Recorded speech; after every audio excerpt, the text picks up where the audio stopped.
Hi there, Jason Moser, analyst with Motley Fool One. Thanks for joining us for another edition of Ask a Fool. Today we're taking a question from Annabelle who asks, I have $1,000 to start investing. In your foolish opinion, what's the best way to get started? I want to max out my returns in 2 to 3 years and don't want to lose money.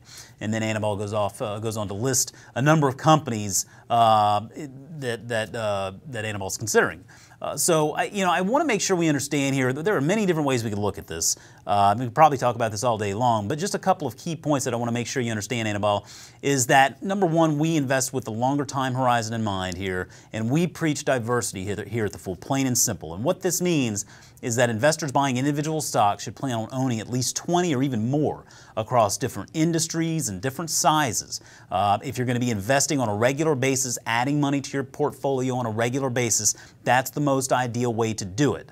But what I want you to do is be very careful choosing companies on your own. Names that you know that are familiar to you might not always actually be great investments. So you mentioned Radio Shack, for example, and that's a company I would steer very clear from as it's bordering on bankruptcy.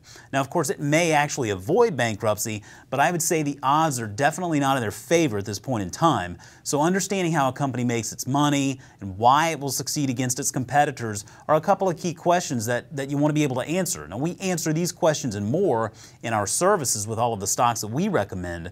But if you want to invest with the deck stacked more in your favor, then you might want to consider just investing your money in an index fund that covers the broader market. Something like the Vanguard 500 index fund will give you more exposure. It'll give you exposure to all 500 companies in that index, and that is instant diversity right there.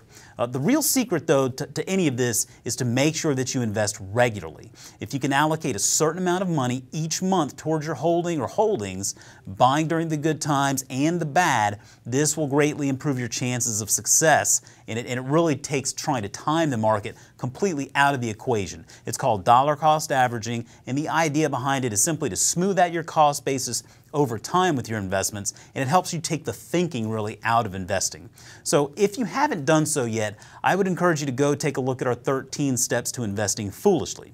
Now all you have to do to get there is go to Google and type in the number 13 and then the word steps Motley Fool. So that's 13 steps Motley Fool, and that'll take you directly to the link where you can go through and read all 13 steps that we have there to better understand our investing philosophy and to better understand how you can get started in investing better. I'm certain it will help steer you in the right direction. So I hope this gives you a great starting point. It's a great question, and I wish you all the luck in the world. For more information, make sure to check out Fool.com.